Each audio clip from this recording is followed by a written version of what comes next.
Hello बच्चों, आज की क्लास में हम लोग पढ़ने वाले हैं हिंदी के अध्याय उसने कहा था का प्रश्न उत्तर, जो लिखा गया है चंद्रधर शर्मा गुलेरी जी के द्वारा। उसने कहा था जो अध्याय है वो हम लोगों ने पढ़ा है और आज हम लोग इसका प्रश्न उत्तर जानेंगे। जितना भी प्रश्न उत्तर है सब एक ही वीडियो में शूट करेंगे। उम्मीद करते हैं कि आप वीडियो के अंत तक बने रहिएगा और साथ ही साथ अगर कोई भी समस्या हो तो आप कमेंट सेक्शन में कमेंट करके जरूर पूछ लीजिएगा, उसमें हिचकिचाइएगा नहीं। जहाँ कहीं भी कोई भी समस्या हो आप कमेंट सेक्शन में जरूर कमेंट करके पूछ लीजिएगा, ठीक है। थोड़ी सी तबीयत जो है वो खराब लग रही है, लेकिन ठीक है, वीडियो जो है वो एक ही शूट में पूरा कंप्लीट करेंगे। अध्याय होगा उसने कहा था, जिसमें सबसे जो पहला प्रश्न है, ज़्यादा समय न लेते हुए वीडियो को स्टार्ट करते हैं।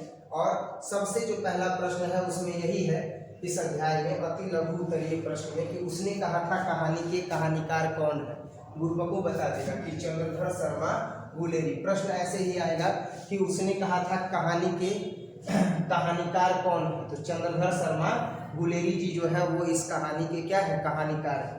दूसरा प्रश्न है बच्चों कि हिंदी की पहली श्रेष्ठ कहानी कौन सी है। उसने कहा था मतलब हिंदी साहित्य में ऐसी कौन सी रचना लिखी गई है जिस पर फिल्म बना सबसे पहली, तो वो अध्याय जो था, वो जो कहानी का नाम था वो था उसने कहा, ठीक है। ये चंद्रधर शर्मा गुलेरी जी की रचना है।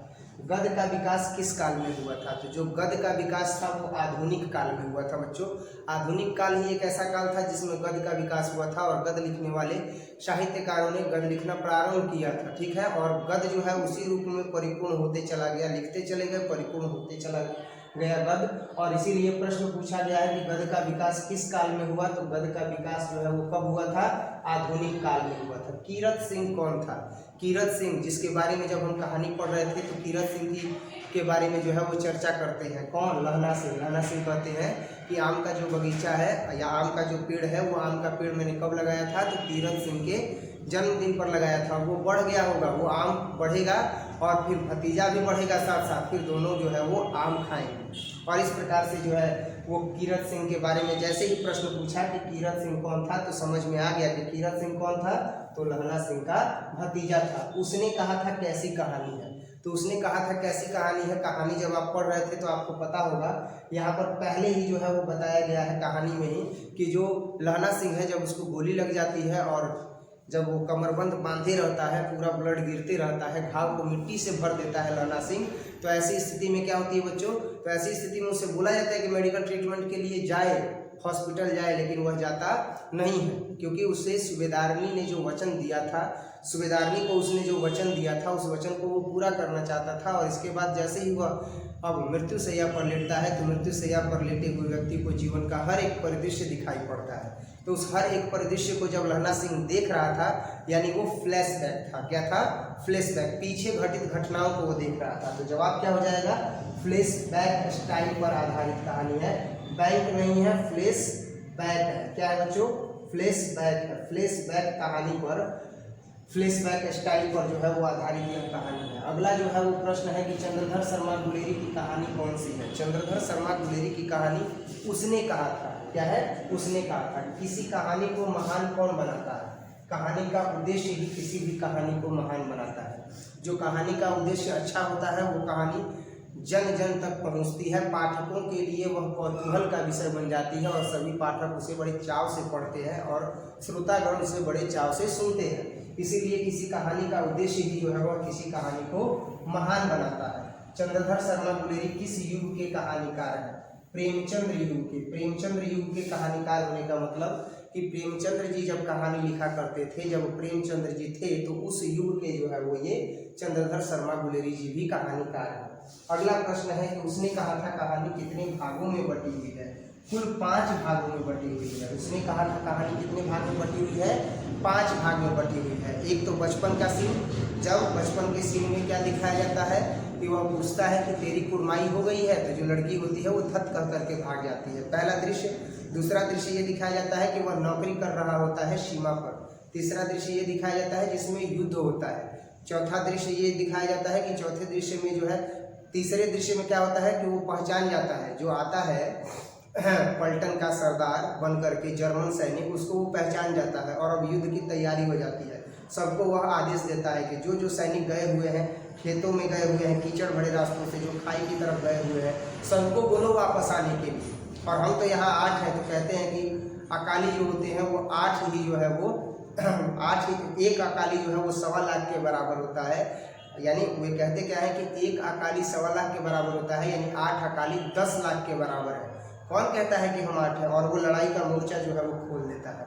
अब चौथे दृश्य में क्या होता है, तो लड़ाई लगती है, उसे गोली लग जाती है। और 5वें दृश्य में क्या होता है, तो वह जीवन के सभी अपने फ्लैशबैक को देखता है, जीवन में क्या क्या चीज़ें घटित हुई है। वहीं पर जो लहना सिंह है वो अपने भतीजे को याद करता है, कीरत सिंह को भी याद करता है। अब यहाँ पर जो है वही पूछा गया है प्रश्न कि उसने कहा था कहानी कितने भागों में बटी हुई है। तो उसने कहा था कहानी जो है वह बटी हुई है 5 भागों में बच्चों। अगला प्रश्न है कि निम्नलिखित में से कौन सी कहानी गुलेरी जी की नहीं है। तो कहानी तो यहाँ दिया नहीं है, तो यहाँ पर जो है वो पूस की रात जो है वह उनकी नहीं है, बल्कि पूस की रात जो है वह प्रेमचंद्र जी की रचना है। किसकी रचना है? प्रेमचंद्र जी की रचना। पाठ में किस महीने का नाम आया है? कार्तिक महीने का नाम आया है। इस पाठ को जब हम पढ़ रहे थे तो कार्तिक मास का जो है वो जिक्र हुआ है बच्चों। इसके बाद अगला प्रश्न है, उसने कहा था पाठ्य पुस्तक के प्रश्न एवं उसके उत्तर। तो जो पाठ पर आधारित प्रश्न है, अब उन पाठ पर आधारित प्रश्नों को पढ़ेंगे। और पाठ पर आधारित प्रश्न में सबसे जो पहला प्रश्न है, वो पहला प्रश्न है कि उसने कहा था कहानी कितने भागों में बटी हुई है। उसने कहा था कहानी कितने भागों में बटी हुई है, और साथ ही साथ कहानी के कितने भागों में युद्ध का वर्णन है। अभी इसका चर्चा कर रहे थे कि उसने कहा था कहानी 5 भागों में विभक्त की गई है, अर्थात 5 भागों में बांटी गई है। और इस पूरी कहानी के 3 भागों में जो है वह युद्ध का वर्णन है। द्वितीय, तृतीय तथा चतुर्थ भाग में युद्ध के दृश्य को दर्शाया भी गया है, प्रदर्शित किया गया है लेखनी के द्वारा। अगला जो प्रश्न है वो है कि कहानी के पात्रों की एक सूची तैयार करें। यह प्रश्न ऐसे भी पूछ सकता है बोर्ड एग्जाम में कि उसने कहा था कहानी के पात्रों की सूची तैयार करें। तो उसने कहा था कहानी के पात्रों की सूची तैयार करने के विषय में जब कभी भी अगर प्रश्न पूछा जाएगा बच्चों, तो ऐसी स्थिति में आपको लिखना पड़ेगा कि उसने कहा था कहानी के जो पात्र हैं वह निम्नलिखित हैं। हालांकि इसमें तो कई पात्र हैं, युद्ध का स्थिति है तो युद्ध की स्थिति में तो कई सैनिक हैं, कई जो है वह सिपे सलाहकार हैं, कई जो है वह सूबेदार हैं, जमादार हैं, ऑफिसर हैं। लेकिन यहाँ पर उनमें से जो कुछ प्रमुख पात्र हैं और जो कुछ गौड़ हैं वह कहानी के पात्रों के नाम निम्नलिखित है। पहला कौन है? तो जो नायक है वह है लहना सिंह। सूबेदारनी भी है, सूबेदार हजारा सिंह है। बोधा सिंह, बोधा सिंह जो है वो सूबेदार का बेटा है, सूबेदार हजारा सिंह का बेटा है। अतरा सिंह लड़की के मामा है, महा सिंह सिपाही है, और वजीरा सिंह भी सिपाही है। और लपटन साहब जो है वो मुख्य किरदार में है। लपटन साहब मतलब जो पलटन थी, उस पूरी पलटन के जो थे देख रेख करने वाले, आदेश देने वाले, वो लपटन साहब भी थे। इसके आगे जो बच्चों प्रश्न है वो प्रश्न है बहुत ही धीरे धीरे जो है वो हम लेकर के चल रहे हैं, पढ़ा रहे हैं, ताकि आपको जो है वो ये अच्छे से समझ में आ जाए। इस अध्याय से प्रश्न पूछा भी जाता है, इसी वजह से बहुत ही सरल और सहज स्वभाव में जो है वो धीरे धीरे बोलते हुए आगे लेकर के चल रहे हैं। ज़्यादा चिल्लाने की कोई ज़रूरत नहीं है, चिल्ला करके गला नहीं फाड़ना है। शांति से हम लोग पढ़ेंगे और खूब बढ़िया से विवरण करते हुए, विस्तृत अध्ययन करते हुए, व्याख्या करते हुए आगे बढ़ेंगे। आप जो ये वीडियो देख रहे हैं, जो भी नए विद्यार्थी हैं, वो नए विद्यार्थी आप वीडियो देख रहे हैं माँ सरस्वती कोचिंग सेंटर अखरीपुर गोला चौसा बक्सर के माध्यम से। बक्सर जिले के चौसा प्रखंड के अखरीपुर गोला स्थान पर एक छोटा सा संस्थान है माँ सरस्वती कोचिंग सेंटर। बाकी अगर आपको ऑफलाइन क्लास करना हो तो आप ऑफलाइन क्लास के लिए ज्वाइन कर सकते हो। केवल हिंदी ही नहीं, सभी विषयों की तैयारी करवाई जाती है 11th और 12th क्लास के। 11th और 12th क्लास के परफेक्ट प्रिपरेशन के लिए, अच्छे तरीके से तैयारी के लिए आप जो है वो माँ सरस्वती कोचिंग सेंटर ज्वाइन कर सकते हो। बाकी जो अगला प्रश्न है वो है आपके सामने कि लहना सिंह का परिचय अपने शब्दों में देना है।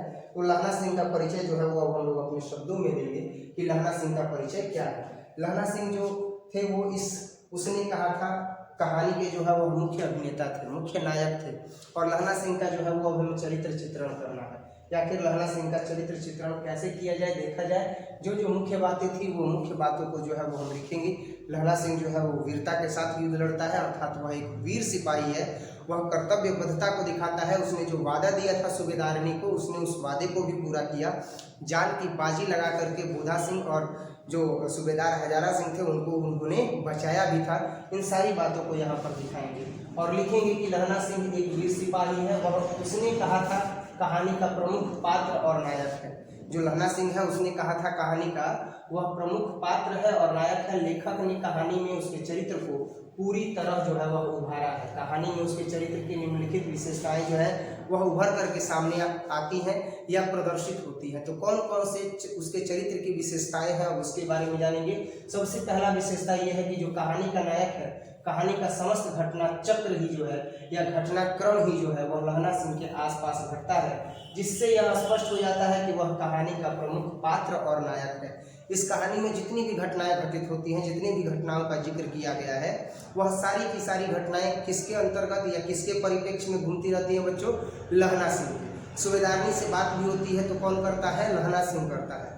लहना सिंह जो है वह मुख्य किरदार के रूप में युद्ध भी लड़ता है। बोधा सिंह की देखरेख कौन करता है बच्चों? लहना सिंह ही करता है। इससे यह पता चलता है ना कि जो मुख्य किरदार है, जो मुख्य नायक है, उसने कहा था अध्याय का जिसे चंद्रधर शर्मा गुलेरी जी ने लिखा है, वो कौन है? लहना सिंह है। तो ये जो है वो पहला जो है वो हम लोग यहाँ पर संकलित कर देंगे बिंदु। दूसरा क्या है? सच्चा प्रेमी है। लहना सिंह जो अपनी प्रेमिका को वादा किया, जो बचपन में जब वो पूछा करता था दही की दुकान पर, लच्छे की दुकान पर, सब्जी की दुकान पर तेरी कुरमाई हो गई, तो वो कहती थी धत और कह करके शर्मा करके भाग जाती थी। तो वो जो लहना सिंह है जब उससे मिलता है, कई सालों बाद जब मिलता है और सूबेदारनी उससे कहती है कि मेरे चारों बच्चे जो है वो गुजर गए, एक बच्चा है, एक ये है, सरकार का आदेश है, दोनों जा रहे हैं, कम से कम तिकड़ी भी अगर भेजती तो मैं भी चली जाती। और आंचल पसार करके भीख मांगती है, रोती है कि मेरे इन दोनों जनों का जो है वो सुरक्षा करना। तो वो वादा करता है कि हाँ मैं सुरक्षा करूँगा, है ना। उसके भाव छुपे होते हैं और वह सच्चा प्रेमी होने का जो है वह अपना गुण प्रदर्शित करता है। लड़ते लड़ते युद्ध में अपने जान को दे देता है, लेकिन उन दोनों लोगों को सुरक्षा प्रदान करता है बच्चों। यही चीज़ जो होता है वो सच्चे प्रेमी की ओर इशारा करता है कि लहना सिंह जो है वह एक सच्चा प्रेमी है। तो क्या है? लहना सिंह एक सच्चा प्रेमी है। बचपन में उसके हृदय में एक अनजान भावना ने जन्म लिया जो प्रेम था। यद्यपि उसे अपना प्रेम न मिल सका, लेकिन फिर भी उसने अपनी सच्चाई से या उसने सच्चाई से उसे अपने हृदय में बसाए रखा, अर्थात उस प्रेम को निभाया। बहादुर था और निडर था। लहना सिंह क्या था? बहादुर था और निडर था। दुश्मनों का जो है वह पूरा पलटन आया हुआ है, उससे कोई मतलब नहीं है। बंदूक लेकर के भिड़ गया तो भिड़ गया और बॉर्डर पर एकदम लड़ा हुआ है। जर्मन सैनिकों का एकदम जो है वह पूरा नेस्तनाबूद करने का कसम खाया हुआ है और इस प्रकार से जो है वह युद्ध लड़ रहा है। तो बहादुर और निडर जो था वह लहना सिंह था। लहना सिंह बहुत बहादुर और निडर व्यक्तित्व का स्वामी है। तभी तो वह बैठे रहने से बेहतर युद्ध को समझता है। चतुर भी था लहना सिंह। याद है जब पलटन साहब के भेष में कौन आया था? तो लप्टन साहब के भेष में कौन आया था? लप्टन साहब के भेष में जो है वह जर्मन सैनिक आया था और उसने जिक्र किया कि नीलगायों की 2-2 फीट और 2.5 फीट की जो है वो सींग होती है, 2 फीट 4 इंच की सींग होती है। उसने कहा हाँ। अब इससे जो है वो चतुराई का पता चलता है। वो बातों में उलझा करके और लप्टन साहब के बारे में जान लेता है कि यह लप्टन साहब नहीं है बल्कि यह क्या है। तो यह जो है वह सबसे बड़ी विकट समस्या है जो आ गई है लप्टन साहब की वर्दी में। अब यहाँ पर क्या होता है? तो चतुर था लहना सिंह। लहना सिंह बहादुर होने के साथ साथ काफी चतुर भी है, इसीलिए उसे लप्टन साहब के नकली होने का शक हो गया और उसने चतुराई से उनका भांडा फोड़ दिया। सहानुभूति और दयालुता का भाव भी जो है वह लहना सिंह में था। और वास्तव में एक व्यक्ति का जो व्यक्तित्व है वह प्रबल और मजबूत सशक्त तभी बनता है जब ये सारे गुण उसमें होते हैं। तो सहानुभूति और दयालुता का भाव था। लहना सिंह के चरित्र में सहानुभूति तथा दया भाव भी विद्यमान है, इसीलिए वह भीषण सर्दी में भी अपने कंबल और जर्सी जो है वह बीमार बोधा सिंह को दे देता है। अपने कंबल और जर्सी जो है वह बीमार बोधा सिंह को दे देता है। वो वचन पालन करता है, वो जो कहता है वो करता है। सबसे बड़ा चीज़ मनुष्य आज के समय में जो बोलता है वो नहीं करता है बच्चों, ये सबसे बड़ी गलती है। मनुष्य का जो है वो व्यक्तित्व होना चाहिए कि उसने जो बोल दिया उसके लिए वो प्राण भी दे दे। कहा जाता है कि रघुकुल रीत सदा चली आई, प्राण जाई पर वचन न जाए। नहीं कहा जाता है कि रघुकुल रीत सदा चली आई, प्राण जाई पर वचन न जाई।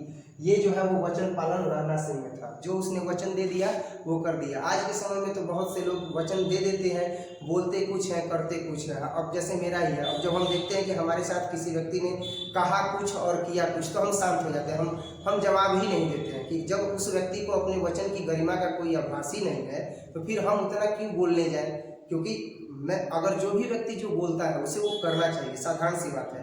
आमतौर पर लोग इसी बात पर उलझ जाते हैं, पर एक साधारण सा व्यक्ति तो क्या करता है, विवादों में उलझने से अच्छा है कि आप क्या करें, चुपचाप शांत हो जाए, स्थिर हो जाए, शालीन हो जाए। क्योंकि जब अगला व्यक्ति वो जानता है कि उसने क्या कहा है और कहने के बावजूद भी वो उस बात पर खड़े नहीं उतर रहा है, और मान लो 2 लोगों के बीच में बातचीत हुआ और 2 लोगों के बातचीत करके और इसके बाद 4 लोगों के बीच में बोले कि नहीं ऐसी बात नहीं थी, 3 का 5 करने लगे, तो बातों की सच्चाई तो 2 लोगों को पता है, एक मुझे पता है, एक उसे पता है, और वो व्यक्ति अपने वचन से उतर रहा है, अपने वचन से पलट रहा है। तो ऐसी स्थिति में क्या किया जाएगा, उलझने से अच्छा है हाँ भाई आप सही हो, हम ठीक है, हम अपने जगह ठीक है, आप बिल्कुल सही कर रहे हो, आप अपने हिसाब से सही हो सकता है कि परिस्थितियाँ ऐसी बनी हो कि आप अपने वचन से पलट रहे हो, तो वहाँ पर कई लोग जो होते हैं वो उलझ जाते हैं। उलझने की भी कोशिश नहीं करनी चाहिए। लेकिन लहना सिंह बहादुर है, निडर है, सशक्त है।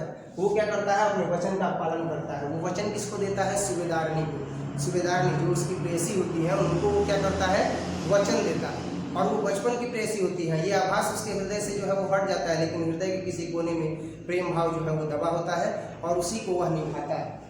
तो वचन पालन में वो क्या करता है कि सूबेदारनी ने लहना सिंह से अपने पति और बेटे के प्राणों की रक्षा करने की बात कही थी, लेकिन लहना सिंह ने उसे एक वचन की तरह निभाया और इसके लिए अपने जो है वह प्राणों को भी न्यौछावर कर दिया। यानी लहना सिंह अपने प्राणों को भी न्यौछावर कर दिया।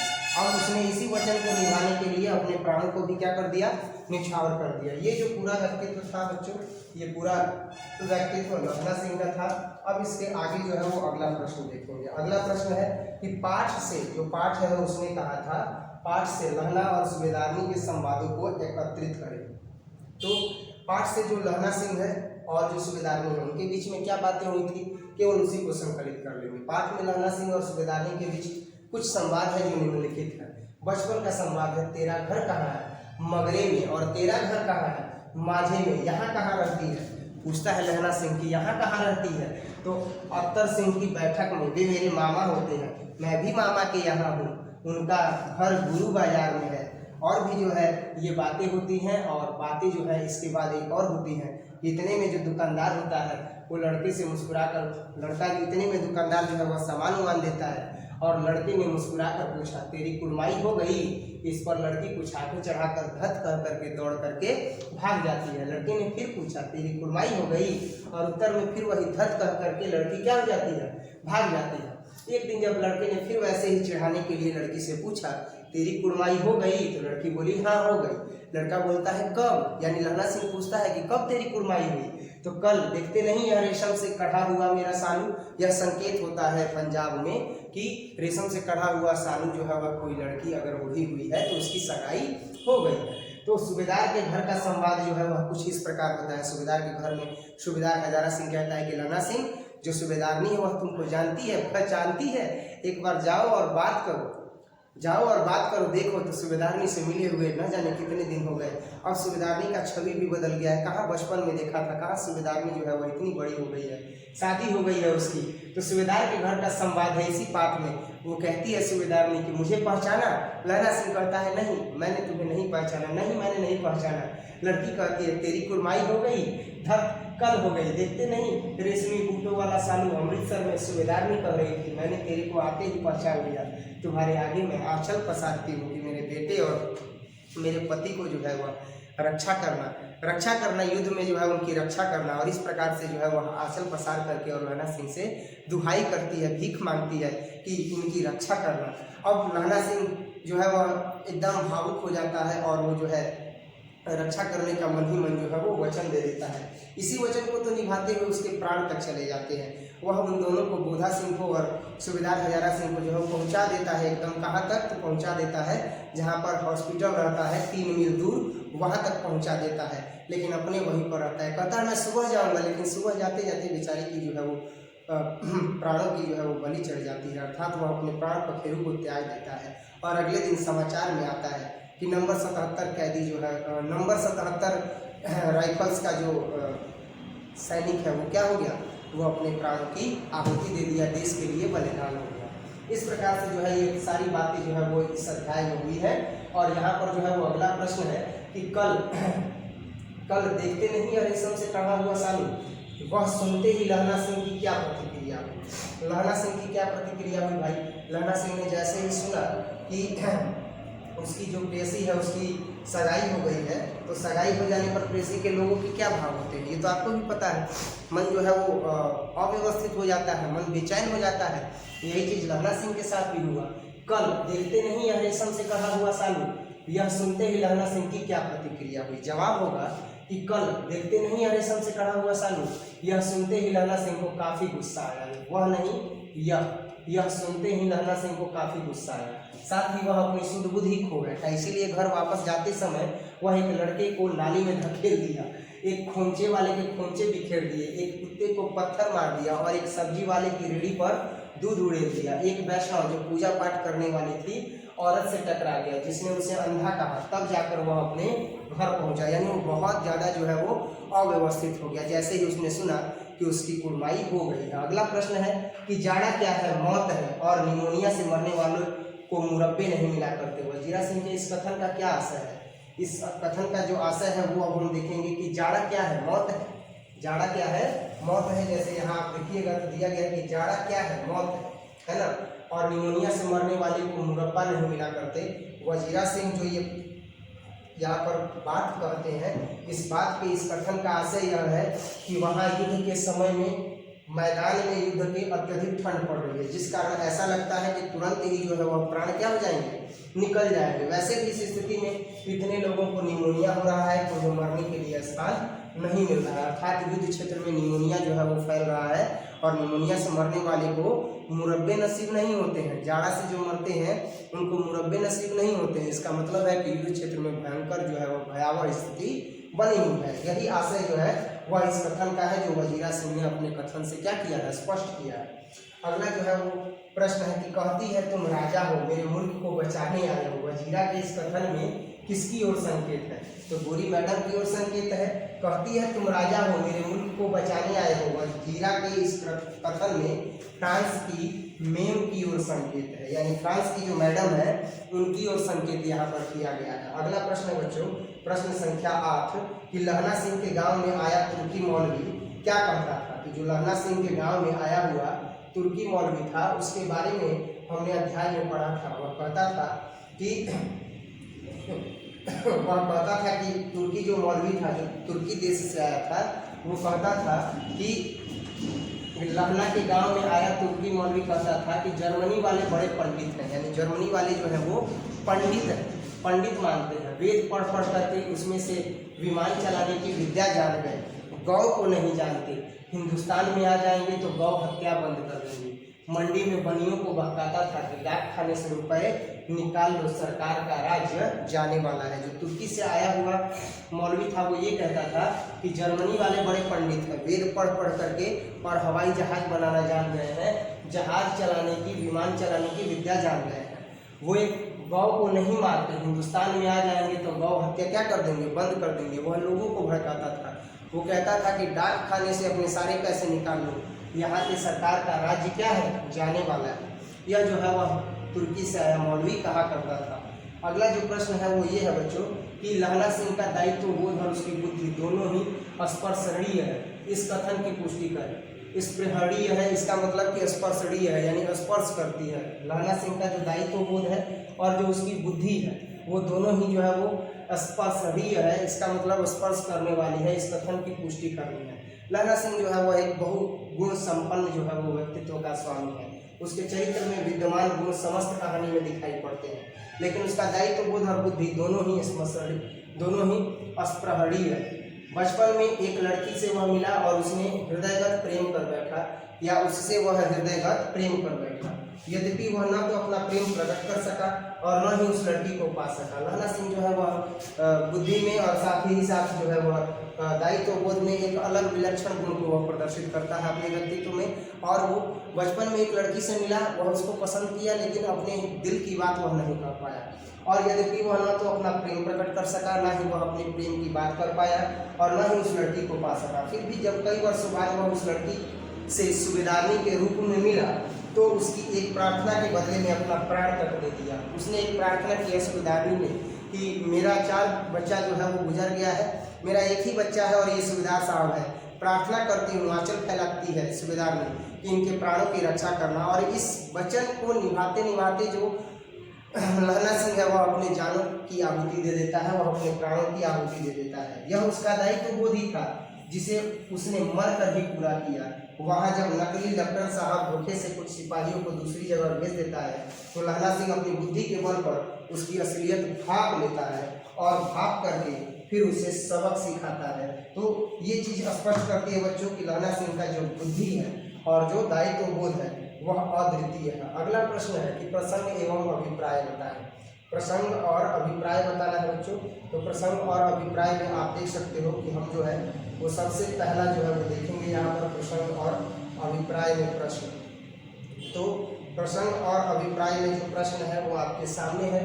प्रसंग और अभिप्राय सबसे पहले देखेंगे कि प्रसंग यहाँ पर दिया गया है कि मृत्यु के कुछ समय पहले स्मृति बहुत साफ हो जाती है। मृत्यु के कुछ समय पहले स्मृति बहुत साफ हो जाती है।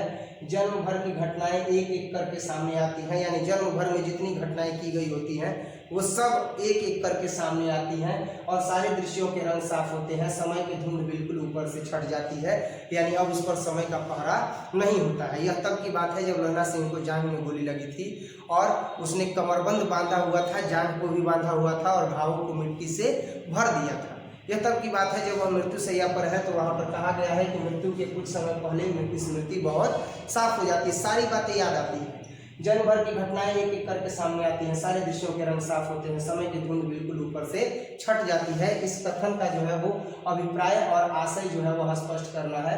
आप देख सकते हैं कि प्रसंग एवं अभिप्राय बताया, आखिर ये कहाँ का प्रसंग है। तो अभी इसके बारे में चर्चा करेंगे बच्चों, लेकिन उससे पहले एक चीज़ और हम बता देते हैं। ये बातें जो है वो मैंने कई बार आप लोगों को बताई है कि कर्म हमेशा ऐसा करना चाहिए, कर्म हमेशा ऐसा करना चाहिए जिससे कि किसी दूसरे का हानि न हो, कोई दूसरा आहत न हो। मैं बार बार बताता हूँ कि मानव जीवन में दुआएं हजारों ले लो लेकिन एक बद्दुआ उस पर भारी पड़ जाएगी। ऐसे बहुत से लोग होते हैं, आप देखते भी हैं, जब सेशन स्टार्ट होता है, हम लोग पढ़ाना प्रारंभ करते हैं तो जो कोचिंग इंस्टीट्यूशन वाले टीचर लोग होते हैं ना जाने कितनी प्लानिंग करते हैं, ऐसी प्लानिंग करते हैं कि वो दूसरे कोचिंग वाले को डिस्टर्ब कर देते हैं। दूसरा कोचिंग के संचालन जो है वो करता कौन है, तो संचालन करता हम ही हैं। अब हम पढ़ जाते हैं अकेले, हमको जो है पूरा दो लोग मिल करके एकदम दबा देते हैं। हालांकि लोगों का सपोर्ट भी मिलता है क्योंकि वो शुरुआती जब सेशन स्टार्ट होता है तो उस समय तो पूरा एकदम दमखम दिखाते हैं और साथ ही साथ जो है वो दबाने का भी काम करते हैं। लेकिन फिर ये जैसे ही सेशन समाप्त हो जाता है तो इसके बाद फिर जो है वो पढ़ाई का दौर स्टार्ट होता है तो पढ़ाने में सब व्यस्त हो जाते हैं। परिणाम भी अच्छा आता है। हालांकि हमारे यहाँ जो है वो 40 बच्चों में 30 बच्चों में जो है वो 3 विद्यार्थी का या 4 विद्यार्थी का या 2 विद्यार्थी का जितना नंबर आएगा 84% से ज़्यादा, 80% से ज़्यादा, 82% से ज़्यादा, उतना 250 और 300 विद्यार्थियों में वहाँ भी आता है। खैर कोई बात नहीं है, बड़े बड़े संस्थान हैं, ऐसी छोटी मोटी बातें उनके लिए कोई भी मायने नहीं रखती हैं। लेकिन कहने का मतलब ये है कि जब हम उस समय पीड़ा में होते हैं तो वो पीड़ा कहीं ना कहीं आप लोग देखे भी होंगे। कहने का ये तात्पर्य बस बन जाता है ना, क्योंकि इतनी सारी चीज़ें हमारे साथ हो जाती हैं कि वो बताना पड़ता है और लोगों को इस बात का आभास नहीं होता। लेकिन मैं बार बार ये कहता हूँ कि जो भी लोग गलत कर रहे हैं एक ना एक दिन उन्हें ये सारी चीज़ें याद आएंगी। केवल अच्छा जो है वो आचरण अपनाना चाहिए। अच्छा आचरण क्या है कि सेशन स्टार्ट हुआ तो सेशन स्टार्ट हो गया तो केवल और केवल जो है वो अनाउंस कर दिए कि हाँ भाई सेशन स्टार्ट हो गया है, हमारे यहाँ 11th क्लास का बैच इतने समय से स्टार्ट हो जाएगा। क्या नहीं करना चाहिए, तो बस ये नहीं करना चाहिए कि गांव गांव जा करके और कैंपेन नहीं चलाना चाहिए कि 10 क्लास का जितना विद्यार्थी है पेपर दे दिया है तो सबको इकट्ठा करके एक मंचन कर दिया, वहाँ पर जा करके एक कोचिंग वाले का खूब बुराई कर दिए, झूठ मूठ साच का बोल दिए टीचर, और उसके बाद जो है वो सारे बच्चों को अपने यहाँ बुला लिए, है ना। एक ही बार जो है वो कई तरीके से कर दिए। इसके बाद गांव गांव के बच्चे जो पढ़ रहे हैं उनको बोला जाए कि आप 11th क्लास में हमारे यहाँ एडमिशन करवाइए, तो हम क्या करेंगे, कंप्यूटर कोर्स में ADCA का हर जगह 8,000 लग रहा है तो हम आपका जो है वो 3,500 में करवा देंगे, 4,000 में करवा देंगे। लेकिन जो विद्यार्थी 4,000 में ADCA का कोर्स करता है ना बच्चों, वो यकीन मानो मैंने देखा है टीचर्स को, वो वही स्टूडेंट्स होते हैं जो उसी इंस्टीट्यूशन में DCA का कोर्स किए हुए हैं, ADCA का कोर्स किए हुए हैं।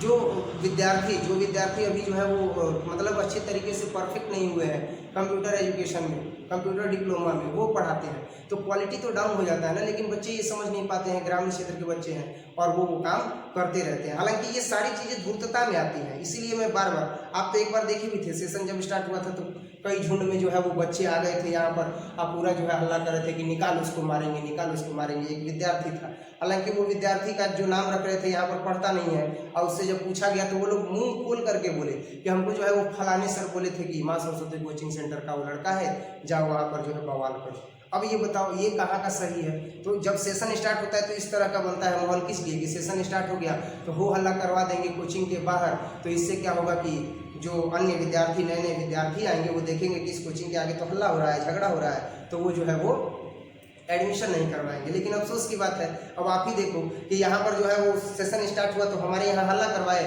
हम एकदम ईश्वर से प्रार्थना की, का प्रभु इतना पाप कर दिए हैं कि हमारे साथ ये सब हो रहा है। आप खुद गवाह हैं, 12th क्लास के विद्यार्थी, 11th क्लास के भी विद्यार्थी गवाह हैं कि आप देखे होंगे कि जैसे ही सेशन स्टार्ट हुआ तो बवाल ये सब हुआ, कोशिश किया हमको हर तरीके से जो है वो दबाने का, मतलब एकदम दबाने का कोशिश किया गया। अंत में जब अखर ऊपर बोला पर बवाल हुआ, बेल्ट मार झगड़ा हुआ बच्चों में, तो वो सबने देखा कि वो किस संस्थान के जो है वो विद्यार्थी हैं। हालांकि ये बातें जो है वो वीडियो में नहीं कहनी चाहिए, लेकिन इतना ज़्यादा दबा देते हैं लोग, इतना ज़्यादा जो है वो गलत करने लगते हैं कि बताना पड़ता है। और सबसे बड़ी बात क्या है ना कि जब ये बताया जाता है ना तो जो स्टूडेंट्स होते हैं वो उन स्टूडेंट्स को आगे किया जाता है उधर से कि नहीं ऐसा नहीं है, मतलब नहीं ऐसा नहीं है, ये चीज़ वो चीज़ स्टूडेंट्स को आगे कर दिया जाता है, अपने हाइड हो जाते हैं। लेकिन धीरे धीरे जो है वो लोगों को पता चल रहा है, जब 2 बार बवाल हुआ, 2 बार झगड़ा हुआ, पर बोला पर बच्चों के बीच में गुटबाजी हुआ, ये जो वीडियो देखेंगे लोग उनको समझ में आएगा। तो शुरुआत की हमारे यहाँ बदनाम करने का, हम तो उनको डांट डपट करके भगा दिए बच्चों को, है ना, क्योंकि हम उस तरह के शिक्षक नहीं है कि हम उनके जो है वो बाबू बाबू कहेंगे ये सब। जैसे ही देखे कि बवाल करने वाले तो तुरंत उनको डांट करके भगाए, स्टिक लेकर के भगाए, तो तुरंत सब लोग जो है वो नीचे भाग गए। लेकिन यहाँ पर कुछ हुआ नहीं, लेकिन उसका नतीजा क्या निकला? ईश्वर से प्रार्थना की, सब जो है वो सामने है। ये सारी बातें जो है वो कहने लायक नहीं है, और भी बहुत सारी बातें हैं, क्या क्या कहेंगे, झूठ मूठ का वीडियो खराब होगा अपना जो हम महसूस किए हैं वही बताएंगे ना, जो हमारे साथ हुआ है विगत 4 वर्षों में। हालांकि धीरे धीरे बच्चों का जो है वो स्नेह मिल रहा है, बच्चे जो है धीरे धीरे बढ़ रहे हैं। षड्यंत्र करने वाले षड्यंत्र करते रहते हैं और अपना काम जो है वो पढ़ाना है, धीरे धीरे जो है वो हम लोग बढ़ते रहते हैं। जब सोचते हैं तो हमारा दिमाग भी जो है वो क्या हो जाता है, बहुत ज़्यादा टेंशन हो जाता है। जब कभी भी अगर व्यक्ति मृत्यु से पर होगा तो उसको ये सारे पाप नजर आएंगे। मैं बस यही कहता हूँ, मैं जो भी काम करूँगा वो ईश्वर को साक्षी मान करके करूँगा, और ऐसी स्थिति में मैं हर वो काम करने से डरूंगा जो गलत है। लेकिन जो नहीं मानता है, जिसको केवल इसकी भूख है ना, पैसों की भूख है, वो गलत करता रहे, उससे मुझे कोई मतलब नहीं। बाकी मेरे बच्चे हैं जो मेरा वीडियो देख रहे हैं, जो समझ रहे हैं, जो मुझे समझते हैं, वो डेफिनेटली जो है वो साथ देंगे, ऐसा कोई बात नहीं है। साथ देने का बस मतलब ये है कि वो अच्छे तरीके से पढ़ेंगे, बेहतरीन नंबर लेकर के आएंगे। मेरे लिए सबसे बड़ी गुरु दक्षिणा वही होगी, उससे ज़्यादा मुझे कुछ नहीं चाहिए। बाकी स्टार्ट करते हैं कि यहाँ पर क्या है। तो ये जो पद था, यहाँ पर जो प्रश्न पूछा गया था कि मृत्यु के समय सारी स्मृति जो है वो साफ हो जाती है, अब समय का जो है वह धुंध कोहरा उस पर नहीं रहता है। तो यह प्रश्न जो है वह उस समय का है जब लहना सिंह घायल हो जाता है। मैंने बताया कि युद्ध भूमि में लहना सिंह घायल हो जाता है, जांघ में गोली लगती है और कमरबंद बांधता है, जांघ को बांधता है, घाव को मिट्टी से जो है वो भर देता है और वहीं पर कराहता रहता है, कहता है कि पानी दो पानी दो। अब यहाँ पर जब लहना सिंह घायल हो जाता है तो यह प्रसंग उस समय का है और बोधा सिंह को अस्पताल ले जाया जाता है। उसी अंतः स्थिति में लहना वजीरा से पानी मांगता है और लहना अतीत की यादों में खो जाता है। मृत्यु शैया पर है वो अतीत की याद में खो जाता है। इन पंक्तियों का अभिप्राय यह है कि मृत्यु के पहले व्यक्ति के मानस स्मृति में जीवन भर की भोगी हुई घटनाएं एक एक करके सामने आने लगती हैं, जिसमें किसान जीवन का यथार्थ, लहना सिंह का सपना, गांव भर की याद, सूबेदारनी का वचन इत्यादि शामिल है। मृत्यु शाश्वत सत्य है, मृत्यु से कोई भी मुख नहीं मोड़ सकता है। लेकिन लहना सिंह की जो बचपन की याद है, जो लहना सिंह का सपना है, गांव भर की याद है, और साथ ही साथ जो सूबेदारनी का जो वचन है वो सब शामिल है, जो लहना सिंह को मृत्यु शैया पर याद आता है। मृत्यु शाश्वत सत्य है, एक न एक दिन मृत्यु आनी ही है। बस इसी पर हम बता रहे थे कि जब एक न एक दिन मृत्यु आनी ही है तो कुछ ऐसा कर्म क्यों न किया जाए, कुछ इतना सुंदर काम क्यों न किया जाए समाज के लिए, बच्चों के लिए, कि हम बच्चों के दिलों में जिंदा रहें। जिंदा ही रहना तो बच्चों के दिलों में जिंदा रहेंगे। ऐसा कौन सा जिंदगी होता है जो केवल जिंदा रहे तभी तक लोग हमको याद रखें और गलत काम करते रहें। मैंने बताया कि हजारों दुआओं पर एक बद्दुआ भारी पड़ती है और उसे एक बद्दुआ से बचने की कोशिश करनी है बच्चों। तो यहाँ पर जो है मृत्यु शाश्वत सत्य है, तो हमें हमेशा सत्कर्म करना चाहिए, हमें कोई भी जो है वह बुरा काम नहीं करना चाहिए। ठीक है बच्चों, आगे बढ़ते हैं। मृत्यु हर एक व्यक्ति को वर्ण करती है, अर्थात हर एक व्यक्ति पर जो है वो अपना प्रभाव डालती है। कहा भी गया है मौत से किसको रुस्तगारी है, आज मेरी तो कल तेरी बारी है। कहा गया है कि मौत से किसको रुस्तबारी है, मौत से किसको रुस्तगारी है, आज मेरी तो कल तेरी बारी है। जीवन के अंतिम क्षण में मानस पटल के साफ धवल आईने पर स्मृतियों की रेखाएं पुनर्भाव से सिक्त होकर एक बार फिर से सजीव और स्पंदित हो जाती हैं और याददाश्त की कई परतें अपने आप खुलने लगती हैं। मृत्यु एक ऐसा पड़ाव है जहां अतीत का मोह आगे जाने की चाह दोनों के समाहार से द्वंद्व की स्थिति पैदा होती है। आगे बढ़ने के समाहार और अतीत का द्वंद्व, अतीत में जो चीजें घटित हुई हैं और आगे बढ़ने का समाहार, दोनों द्वंद्व की स्थिति उत्पन्न करती है, दोनों का टकराव होता है, वही मृत्यु की स्थिति होती है बच्चों। और यही कारण है कि जब लहना सिंह घायल होता है तो मृत्यु सैया पर पड़ा रहता है, और मृत्यु सैया पर पड़ा रहता है तो मोह बस पुरानी स्मृतियां यानी उसका इतिहास उसके आगोश में उसे पुनः बांधती है और उसी अतीत के सुखद क्षणों में वह पुनः जी लेने के लिए उसे उत्तेजित करती है। हर आदमी अकेला है और अंततः मृत्यु को प्राप्त होता है, इसमें कोई दो राय नहीं है। हर आदमी जो है वो अकेला होता है और अंततः मृत्यु को प्राप्त करता है। इसी सच्चाई को बहुत समय तक झुठलाया नहीं जा सकता है, ये सच्चाई है जिसको बहुत समय तक झुठलाया नहीं जा सकता है। और यही कारण है कि मानव मस्तिष्क के ऊपर संदर्भ में कोहरा छाया रहता है, लेकिन जब यह सच्चाई अपने यथार्थ में सच्चाई को कबारगी प्रकट कर देने को तैयार हो जाती है और मौत बिल्कुल स्पष्ट रूप में सामने आ जाती है, तो मृत्यु को कुछ समय पहले स्मृति में बहुत साफ साफ जो है वह देखा जा सकता है या बहुत साफ हो जाती है, बहुत साफ हो जाती है। जन्म भर की घटनाएं एक एक करके सामने आने लगती हैं और सारे उद्देश्यों के रंग साफ होने लगते हैं। समय की धुंध उस पर से बिल्कुल छट जाती है और सारा परिवेश एकदम स्पष्ट रूप से दिखाई देता है कि संपूर्ण जीवन में जो भी हमने किया उसमें क्या सही था और क्या गलत था। तो जब मानव को एक न एक दिन इस तरह के परिवेश से गुजरना ही है कि उसे सही और गलत का फर्क उसे अंतिम मृत्यु सैया पर जब दिखाई देगा कि क्या सही और क्या गलत है, तो हम अभी से क्यों ना सही का चयन करें, क्यों हम गलत का चयन कर रहे हैं, क्यों हम गलत का चयन करके और अपने जीवन में जो है वो गलत चीज़ों को समावेशित कर रहे हैं। हमें ऐसा करना चाहिए कि हमें केवल और केवल सही चीज़ों का ही चयन करना चाहिए। इसके आगे जो प्रश्न है बच्चों, वो आगे का प्रश्न अब हम देखेंगे। आगे का प्रश्न जो है वो यहाँ पर दिया गया है, मर्म स्पष्ट करें। मर्म स्पष्ट करें में हम क्या करेंगे, सबसे पहले इसका जो भाव है वो हम बताएंगे और कहाँ से लिया गया है इसके बारे में बताएंगे बच्चों। ठीक है, खैर जो भी हो, अब यहाँ पर जैसे ही हमने देखा कि मृत्यु के बाद जो है वो सारी चीज़ें स्पष्ट हो जाती है कि क्या सही है क्या गलत है। जब इतना ही सही हो जाएगा तो बस एक संदेश देना चाहेंगे, एक संदेश यह देना चाहेंगे कि हमें जीवन में हमेशा ही अच्छा करते रहना है, कुछ भी गलत नहीं करना है। ये हम बार बार बताते हैं और हमेशा अपने कर्म पथ पर अडिग भी रहना है। अपने कर्म पथ पर अडिग रहते हुए अपने कर्मों का संपादन करना है। अपने कर्म से कभी भी विमुख नहीं होना चाहिए। जैसे हम शिक्षक हैं तो हमारा पढ़ाना कर्तव्य है तो हम पढ़ा रहे हैं, आपका कर्तव्य पढ़ना है तो आपको पढ़ना चाहिए, ताकि जब मृत्यु सैया पर हम रहें किसी न किसी दिन, क्योंकि मृत्यु शाश्वत सत्य है, तो ऐसी स्थिति में जब हम मृत्यु सैया पर रहेंगे तो वहाँ हम ये चीज़ जब देखेंगे कि हमने अपने जीवन में क्या सही किया और क्या गलत किया, तो सारी चीज़ें सही ही सही प्रकट हो, ऐसा हमें कार्य करना चाहिए। बस यही संदेश देना चाहते थे। अगला जो प्रश्न है वो है मर्म स्पष्ट करें। तो सबसे पहला जो है वो ये है कि अब के हाड़ में यह आम खूब फलेगा। चाचा भतीजा दोनों यही बैठ करके और आम खाएंगे, जितना बड़ा भतीजा है उतना ही यह आम है। जिस महीने उसका जन्म हुआ था उसी महीने में इसे लगाया था। लहना सिंह कहता है कि जिस महीने में भतीजे का जन्म हुआ है उसी महीना में इसे लगाया है। कहाँ से लिया गया है बच्चों? तो ये जो पद है वो लिया गया है कहाँ से? तो ये जो पद है वो प्रस्तुत पंक्तियाँ उसने कहा था शीर्षक कहानी का है, जिसके रचयिता कौन है? तो चंद्रधर शर्मा गुलेरी जी हैं। इन पंक्तियों में लहना सिंह का सपना था कि उसका अपने गाँव में बाग हो जिसमें खरबूजे और आम पर फल फूल लगे, जिसे वह अपने भतीजे के साथ खाए। लहना सिंह जो है वो स्वप्नवादी व्यक्ति है। ग्रामीण संस्कृति में जन्म लेने की वजह से उसका स्वप्न कल्पतरु की भांति जो है वह पुष्पित और पल्लवित है। और किसानी संस्कृति जिस तरह से उन्मुक्त वातावरण का द्योतक होती है, ठीक उसी तरह से वह वहाँ के जनजीवन में जान फूंक देता है। यह जान फूंक देने के लिए मानव मस्तिष्क के अंदर स्वच्छंद तथा उन्मुक्त आकाश को विस्तार देता है। आत्मीयता के बोध से लबरेज लहना सिंह जो है वह लहना सिंह का स्वप्न एक बार फिर स्मृतियों में पौधने लगता है जब वह जीवन की आखिरी छोर पर खड़ा होता है। सुखद स्वप्न का साकार न होना हृदयगत भावनाओं को जहाँ ठेस पहुंचाती है, वहीं दूसरी तरफ जो सपना पूरा नहीं होता है तो वह क्या करती है? तो हृदयगत भावनाओं को ठेस पहुंचाती है। वहीं दूसरी ओर स्मृतियों की रेखाओं में स्मृतियों की, चंद्रबिंदु नहीं है बच्चों, स्मृतियों की रेखाओं में दग्ध बिजली की आग भी पैदा करती है।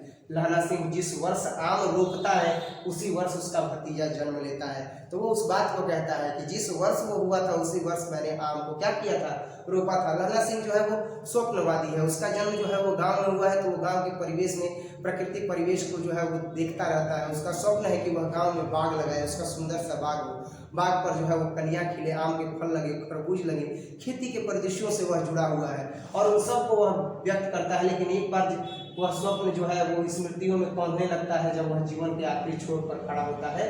सुखद स्वप्न का आकार न होना हृदयगत भावनाओं को जहाँ ठेस पहुंचाती है, वहीं दूसरी ओर स्मृति की रेखाओं में दग्ध बिजली की आग उत्पन्न करता है। लहना सिंह जिस वर्ष आम रोपता है उसी वर्ष उसका भतीजा होता है और मधु स्मृतियों का महज यह संयोग ही है कि जो स्वप्न भविष्य में साकार होकर लहना सिंह द्वारा आनंद प्राप्त करने वाला है, प्रदान करने वाला है, लेकिन ऐसा तब नहीं होता है तो किसानों तथा फौजदारियों के परितः चुना हुआ उसका हृदयगत भाव एक बार फिर उमड़ता है। एक बार जब वह मृत्यु शैया पर होता है तो सैनिकों के बीच में उसका भाव फिर उमड़ता है और स्मृतियों में सुखद स्वप्न को ठेस पहुंचता है। ठेस यह पहुंचता है कि उसने तो स्वप्न देखा था कि मैं जाऊंगा घर पर तो मैं क्या करूंगा, आम खाऊंगा भतीजे के साथ, लेकिन अब तो गोली लग गई है। अब उसे मृत्यु शैया पर पड़ा हुआ देख करके वो अपने आप को जो है वह कोसता है, ठेस पहुंचाता है और लोग वहां पर जो है वो रोते हैं। नेक्स्ट, और अब घर जाओ तो कह देना, तब नहीं है बच्चों, ये है कह देना। और अब घर जाओ तो कह देना कि मुझे जो उसने कहा था वह मैंने कर दिया। यह जो कथन है वह सूबेदारनी के लिए लिया गया है। प्रस्तुत पंक्तियां जो है वह ली गई हैं उसने कहा था शीर्षक कहानी से, और इन पंक्तियों में जो लहना सिंह है वह सूबेदार हजारा सिंह को कहता है और बोधा सिंह जब जाते हैं तो वो कहता है कि और जाना तो सूबेदारनी को कह देना कि उसने जो कहा था मैंने वो कर दिया। हालांकि सूबेदार हजारा सिंह और बोधा सिंह जब गाड़ी पर बैठते हैं तो सूबेदार हजारा सिंह लहना सिंह का हाथ पकड़ लेते हैं और हाथ पकड़ करके कहते हैं कि अगर तुम न होते तो हम दोनों के प्राण चले जाते। इसका मतलब कि उन्हें आभास है कि लहना सिंह ने काफ़ी मदद की है। युद्ध भूमि में उसने अपने प्राणों की आहुति दे करके युद्ध भूमि में अदम्य साहस का परिचय दिलाते हुए, वीरता का प्रदर्शन करते हुए, शौर्य और साहस का प्रदर्शन करते हुए लहना सिंह ने उन दोनों लोगों के प्राणों की रक्षा की है। जिसमें बोधा सिंह तो बीमार था, जिसे वह अपने वस्त्र जो है वो देता था ठंडक से बचने के लिए, और बोधा सिंह कहता था तुम क्या ओढ़ोगे, तो कहता था हम जवान हैं, हम जो है वो अंगीठी किताब से ही अपने आप को जो है वो गर्माहट प्रदान कर देंगे। और इस प्रकार से वह जो है वो तर्क देता था। तर्क संगत व्यक्ति था लहना सिंह, तर्क देता था, उसके तर्क को कोई काट नहीं पाता था। तो वह कहता है कि जब आप जा रहे हो तो सूबेदारनी से कह देना कि उसने जो कहा था वो मैंने कर दिया, अर्थात यह अपने वचन की गरिमा पर खरा उतरने की बात करता है। जवाब में यही लिखेंगे बच्चों कि प्रस्तुत पंक्तियां उसने कहा था शीर्षक कहानी की है और इन पंक्तियों में उस समय का वर्णन है। इस पंक्तियों में उस समय का वर्णन है जब लहना सिंह मरणासन स्थिति में है, अर्थात मृत्यु शैया पर है। लहना सिंह जो है वह मरणासन स्थिति में अर्थात मृत्यु शैया पर है। शत्रुओं की गोलियां शरीर में लगी है, उसका मानसिक संतुलन बिगड़ गया है, बीते हुए दिन की स्मृतियां उसे झकझोर रही हैं। ऐसी स्थिति में वह वजीरा से कहता है, वह वजीरा कि वह जब घर जाएगा तो उसे सूबेदारनी को कह देगा कि लहना सिंह को उसने जो कहा था वह पूरा कर दिया, अर्थात उसने सूबेदार हजारा सिंह और उसके पुत्र बोधा सिंह के प्राणों की रक्षा की और अपने जीवन का बलिदान कर दिया। यानी यहाँ पर ये बताया गया है कि वह कहता है कि कह देना कि उसने सूबेदार हजारा सिंह और उसके पुत्र बोधा सिंह के प्राणों की रक्षा की और अपने जीवन का बलिदान कर दिया। उसने अपने वचन का पालन किया है, अर्थात जो लहना सिंह है उसने अपने वचन का पालन किया है। इस प्रकार विद्वान लेखक ने यहाँ लहना सिंह के उदार चरित्र का वर्णन किया है। लहना सिंह ने उच्च जीवन सिद्धांतों का पालन करके आदर्श प्रस्तुत किया है कि वह एक आदर्शवान व्यक्ति है, वह एक वचन की गरिमा को निभाने वाला व्यक्ति है, वचन की गरिमा को वह भंग नहीं करता है। उसका जीवन कर्तव्य परायणता, निष्ठा, उच्च नैतिक मूल्य तथा अपने वचन का पालन करने का एक अनुकरणीय उदाहरण है। ठीक है बच्चों, इसके बाद जो है वो हम लोग अगला प्रश्न देखेंगे और अगला प्रश्न जो है वो है कि कहानी का शीर्षक उसने कहा था क्या सबसे सटीक शीर्षक है? उसने कहा था जो कहानी का शीर्षक है क्या वो सबसे सटीक शीर्षक है? अगर हाँ तो क्यों है? आप इसके लिए कोई दूसरा शीर्षक अगर सुझाना चाहेंगे तो अपना पक्ष रखें। इसका जवाब होगा बच्चों, इसका जवाब होगा कि उसने कहा था कहानी की घटनाओं में स्वाभाविकीय नाटकीय संरचना। स्वाभाविकीय नाटकीय संरचना का मतलब स्वभाववश जैसा इसमें परिदृश्य दिखाया गया है उसे नाटक के रूप में प्रदर्शित किया जा सकता है। इसलिए यहाँ पर बताया गया कि उसने कहा था कहानी की घटनाओं में स्वाभाविक नाटकीयता है, जिसकी रणनीति मानस पटल पर विषाद एवं सहानुभूति की अमिट रेखा के रूप में होती है। इसका कथानक मानवीय संवेदना को झकझोर करके रख देता है। कथानक मतलब जो कथा का भाव है, जो चंद्रधर शर्मा गुलेरी जी ने लिखा है भाव को, वो मानव संवेदना को या मानवीय संवेदना को झकझोर करके रख देता है। हम भी जब इस कहानी को पढ़ रहे थे तो उसमें जब वह अपने वचन की गरिमा के लिए अपने प्राणों की आहुति दे देता है और फिर बचपन का दृश्य याद करता है, तो वो देखते हुए, वो पढ़ते हुए और अब स्मृति पटल पर कल्पना करते हुए हमारे शब्द भी जो है वह, हमारा गला भी जो है वह भर जा रहा था और शब्द भारी हो रहे थे। तो मानवीय संवेदना को ये झकझोर करके रख देता है कहानी। उसने कहा था कि शीर्षक किसी घटना विशेष की ओर संकेत करती है एवं जिज्ञासा का सृजन करता है। जानने की उत्सुकता हमेशा बनी रहती है। एक सटीक तथा उपयुक्त शीर्षक के लिए उसकी कहानी की विषय वस्तु सम्यक एवं सजीव परिचय देना है। उसकी सार्थकता पाठक में उत्सुकता की सृष्टि करने पर भी निर्भर करती है। इस कहानी में वातावरण की सृष्टि करने में लेखक को अपूर्ण सफलता प्राप्त है। इस कहानी का जो वातावरण है, युद्ध का परिदृश्य है और बाजार का जो सीन है, सब्जी वाले की दुकान, दही वाले की दुकान है ना, बाजार का दृश्य, इन सब को प्रदर्शित करने में जो लेखक है उनको अपूर्ण सफलता प्राप्त हुई है। आरंभ से ही एक कौतूहल पाठक को अपने प्रभाव में बांध लेता है और कहानी के उत्कृष्ट बिंदु पर पहुंच करके विराम लेता है कि आखिर लहना सिंह और सुबेदारनी के बीच में क्या मामला था, क्या प्रसंग था, ये अंतिम में पता चलता है। इसके अतिरिक्त कहानी का प्रभाव मन में गूंजता रहता है। जो कहानी का मूल अर्थ है वह अपने इस पूरे भाव को जो है वह लेकर के चलता है। लहना सिंह अपनी किशोरावस्था में एक अनजान लड़की के प्रति आसक्त हुआ था, अर्थात एक अनजान लड़की के प्रति जो है वह आकर्षण अनुभव किया था, जिसे जो है वह प्रेम वास्तव में जो है उसे हो गया था बचपन में ही, किंतु वह उससे प्रणय सूत्र में नहीं बन सका, अर्थात किंतु वह उससे शादी नहीं कर सका। कालांतर में उस लड़की का विवाह सेना में कार्यरत एक सूबेदार से हो गया। लहना सिंह भी सेना में भर्ती हो गया था। अचानक अनेक वर्षों बाद उसे ज्ञात हुआ कि सूबेदारनी अर्थात सूबेदार की पत्नी ही वह लड़की है जिससे उसने कभी प्रेम किया था। वो भी सूबेदारनी याद दिलाती है कि तेरी कुड़माई हो गई धत, और इतना कह के शर्मा करके भाग जाने वाली लड़की कौन हूँ? मैं ही हूँ। तब लहना सिंह को याद आता है, ओ ये वही लड़की है जिससे उसने कभी प्रेम किया था। अचानक अनेक वर्षों के बाद उसे ज्ञात हुआ कि सूबेदारनी सूबेदार की पत्नी ही वह लड़की है जिससे उसने कभी प्रेम किया था। सूबेदारनी ने उससे निवेदन किया कि वह उसके पति और भर्ती हुए एकमात्र पुत्र बोधा सिंह की रक्षा करेगा। लहना सिंह ने कहा था कि वह इस वचन को निभाएगा और अपने प्राणों का बलिदान देकर के भी उसने अपनी प्रतिज्ञा का पालन किया, अर्थात बोधा सिंह और हजारा सिंह को बचाया, सूबेदार सिंह को बचाया। अतः इस शीर्षक से अधिक उपयुक्त कोई अन्य शीर्षक हो ही नहीं सकता है। जो शीर्षक यहाँ पर दिया गया है वही सर्वश्रेष्ठ शीर्षक है, यह सबसे सटीक शीर्षक है। तब मेरे विचार से कोई भी अन्य शीर्षक इतना सार्थक ही नहीं है जो मेरे द्वारा अन्य शीर्षक देना इस अध्याय के लिए अनुपयुक्त होगा, अर्थात जो उपयुक्त होगा मेरे हिसाब से कोई शीर्षक नहीं है। मेरे हिसाब से अगर मैं कोई भी शीर्षक दूं तो वो अनुपयुक्त होगा, अर्थात उसने कहा था शीर्षक ही सबसे बेहतरीन सर्वश्रेष्ठ शीर्षक है। अब इसके बाद जो है वो देखेंगे प्रश्न संख्या 13, और इसी के साथ जो है वो ये अध्याय पूरा जो है वो कंप्लीट हो जाएगा। उसने कहा था कहानी का केंद्रीय भाव क्या है, वर्णन करें। उसने कहा था कहानी का केंद्रीय भाव क्या है। अब देखेंगे कि उसने कहा था कहानी का केंद्रीय भाव क्या है, ठीक है। तो उसने कहा था कहानी का जो केंद्रीय भाव है वो हम जानेंगे। उसने कहा था प्रथम विश्व युद्ध 1915 ईस्वी की पृष्ठभूमि में लिखी गई कहानी, और गुलेरी जी ने लहना सिंह और सूबेदारनी के माध्यम से मानवीय संबंधों का नया रूप में नहीं बन सका, अर्थात मानवीय संबंधों के रूप में न बन सका, लेकिन सेना में वो क्या हो गया, भर्ती हो गया, जिससे उसने कभी प्रेम कथा प्रस्तुत किया है। अर्थात जो यहाँ पर लेखक है उन्होंने जो है वह प्रेम कथा का प्रस्तुतिकरण किया है।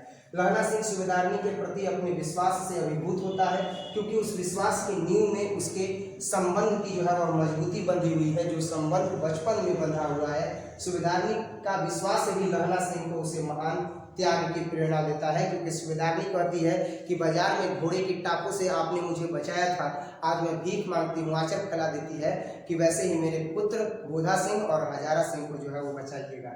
अब इसके बाद जो है वही जो है वह सूबेदारनी का विश्वास है जो लहना सिंह को महान त्याग की प्रेरणा देता है। कहानी एक और स्तर पर अपने को व्यक्त करती है। प्रथम विश्व युद्ध की पृष्ठभूमि पर यह एक अर्थ में युद्ध विरोधी कहानी भी है, क्योंकि लहना सिंह के बलिदान का उचित सम्मान किया जाना चाहिए था, परंतु उसका बलिदान व्यर्थ हो जाता है और लहना सिंह का कर्मपंथ युद्ध के विरुद्ध में खड़ा हो जाता है और लहना सिंह का कोई सपना पूरा नहीं होता है। उसे मरणोपरांत भी सम्मान नहीं मिलता है, केवल समाचार पत्र में एक स्थान दे दिया जाता है कि नंबर 77 जो लहना सिंह था सैनिक, वो युद्ध में वीर गति को प्राप्त हुआ। केवल इतना ही सम्मान मिलता है, इससे ज्यादा नहीं। तो आज की क्लास में जो है वो बच्चों हम लोगों ने उसने कहा था अध्याय का जितना भी प्रश्नोत्तर था वो सारा प्रश्नोत्तर हम लोगों ने पूरा कर लिया है ना। अब ये सारा प्रश्नोत्तर पढ़ने के बाद जो भी प्रश्न इसमें से महत्वपूर्ण प्रश्न है उन महत्वपूर्ण प्रश्नों को इसमें संकलित किया गया है। उन महत्वपूर्ण प्रश्नों के PDF को प्राप्त करने के लिए जो नए विद्यार्थी हैं जो अंतिम तक बने हुए हैं और साथ ही साथ जो भी अगर क्लास के स्टूडेंट्स हैं जो ऑफलाइन में पढ़ते हैं तो वो टेलीग्राम ग्रुप का लिंक जो है डिस्क्रिप्शन में दिया गया है। टेलीग्राम ग्रुप जो है वो आप ज्वाइन कर लीजिए और टेलीग्राम ग्रुप ज्वाइन करके इसी वीडियो के डिस्क्रिप्शन में जो लिंक है वो दिया गया है, आप वहाँ से ग्रुप ज्वाइन करके और जब ग्रुप में विजिट कीजिएगा तो इसी वीडियो के साथ जो है इस PDF को वहाँ पर दिया जाएगा। टेलीग्राम में जो है वो ये PDF सेंड किया जाएगा, आप वहाँ से जो है ये PDF प्राप्त कर सकते हैं और BSCB बोर्ड की जो है वो अच्छे तरीके से तैयारी कर सकते हैं हिंदी विषय की। बाकी अगर कोई भी बिंदु आपको लग रहा हो कि इसमें छूट गया है तो वो आप हमसे पूछ सकते हैं, वो आप कमेंट सेक्शन में कमेंट कर सकते हैं। बाकी वीडियो अच्छा लगा हो तो आप वीडियो को लाइक कीजिएगा, अपने दोस्तों के साथ शेयर कीजिएगा और कमेंट कीजिएगा। कम से कम 47 विद्यार्थी अभी हैं तो 47 विद्यार्थी तो जरूर लाइक करेंगे। 47 लाइक इस वीडियो पर आना चाहिए ताकि मुझे भी अगला वीडियो शूट करने की प्रेरणा मिल सके, एक जो है वह ऊर्जा मिल सके, क्योंकि आपका लाइक और कमेंट ही और शेयर ही जो है वह मुझे अगले वीडियो को शूट करने की प्रेरणा देता है। बाकी मिलते हैं अगले वीडियो में, तब तक के लिए धन्यवाद।